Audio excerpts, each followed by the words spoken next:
It's 1953 in the Zurich Candidates tournament, the qualifier that would determine who challenges Botvinnik for the World Championship. 15 of the world's best players compete in a double round robin, 30 rounds, no margin for error, every game carrying genuine consequence. Now the games themselves, the chess that was played across those 30 rounds, became some of the most studied material in the history of chess. And one of such games is of Efim Geller, one of the most dangerous attacking players in Soviet chess, against Max Euwe, a former world chess champion and the only man who ever took the title from Alexander Alekhine.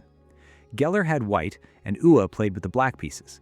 Geller opens with pawn to d4, knight to f6, c4, e6, the Nimzo-Indian defense.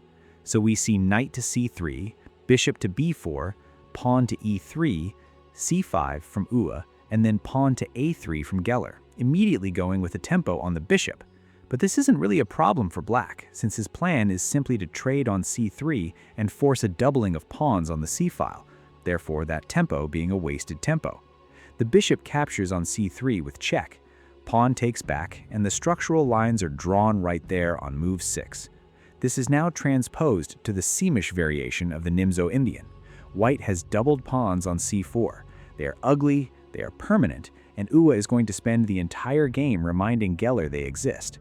But this is the trade Geller has accepted deliberately, because what he gets in return is a free hand to build one of the most aggressive attacking setups in the entire Nimzo-Indian.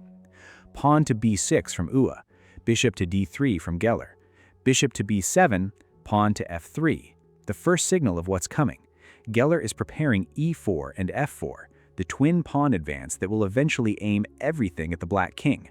Knight to c6 from Euwe, knight to e2 from Geller, placed deliberately behind the pawn structure rather than in front of it, so that nothing blocks the f-pawn's eventual advance. Castles from Euwe, castles from Geller, and then knight to a5. Euwe goes straight for the weak c4 pawn. This is the soul of the Nimzo-Indian. You let white build the attack, you target the structural damage, and you make the game a race. Pawn to e4 from Geller. And here is where something genuinely instructive happens, something that modern theory has since resolved, but which shaped how this game unfolded. White is threatening bishop to g5, pinning the knight on f6 to the queen and preparing to advance with e5.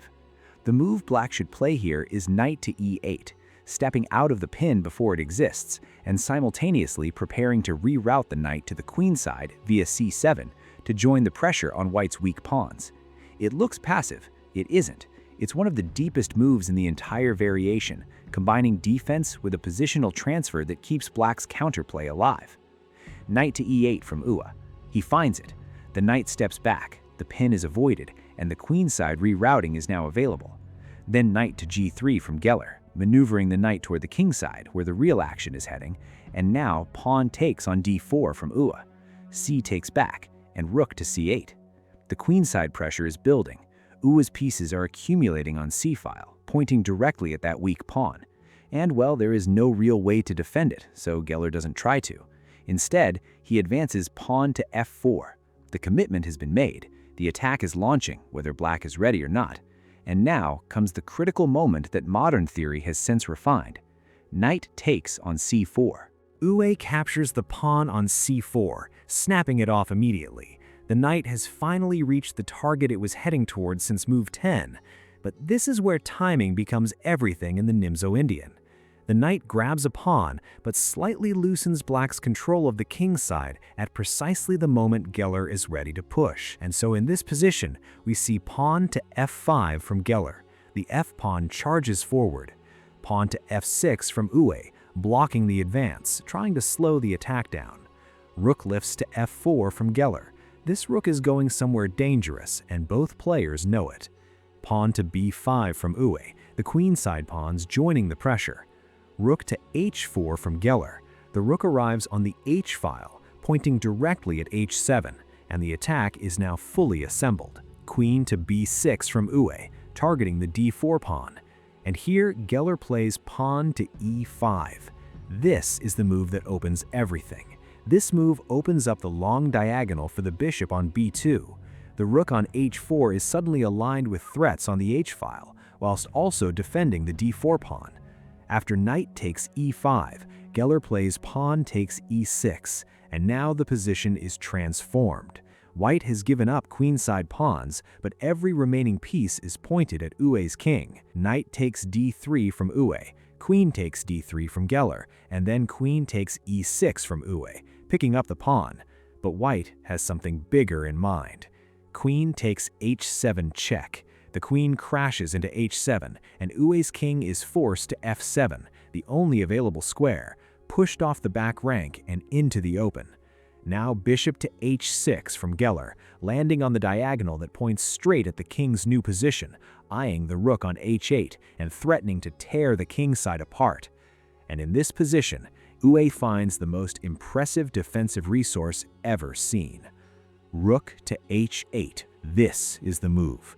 This is the one that made this game famous and earned it a permanent place in every textbook on deflection tactics in chess history.